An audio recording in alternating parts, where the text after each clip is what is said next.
গায়ক জুবিনের মৃত্যুতে আসামের সঙ্গীতাঙ্গনে নেমে এসেছে শোকের ছায়া, আর সেই ছায়া এখন ঘনীভূত হচ্ছে এক চাঞ্চল্যকর ঝড়ে। জনপ্রিয় গায়ক জুবিন গর্গের রহস্যময় মৃত্যুর ঘটনায় সামনে এসেছে নতুন মোড়।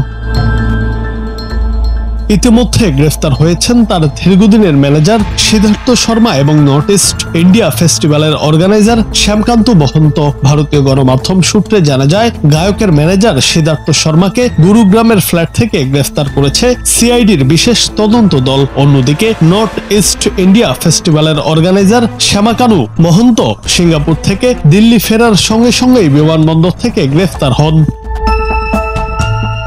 পুলিশ সূত্রে জানা যায়, বুধবার ভোরেই এই দুই অভিযুক্তকে দিল্লি থেকে গুয়াহাটির বিমানে আসামে ফিরিয়ে আনা হয়। এর আগে এই মামলায় জুবিন গর্গের ড্রামার শেখর জ্যোতিকেও গ্রেফতার করা হয়েছিল।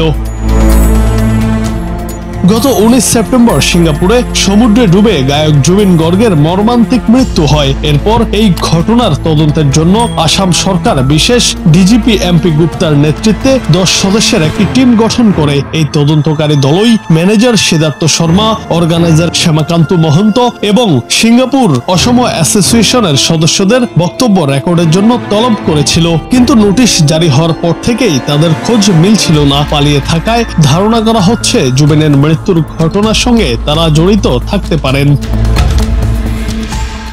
এদিকে আসামের মুখ্যমন্ত্রী হেমন্ত বিশ্ব শর্মা আগেই জানিয়েছিলেন যে ইন্টারপোলের মাধ্যমে মহন্ত ও শর্মার বিরুদ্ধে একটি লুকআউট নোটিশ জারি করা হয়েছে। এরপর গ্রেফতারের খবর সামনে আসে। জুনায়েদ আহমেদ, বাংলা টিভি।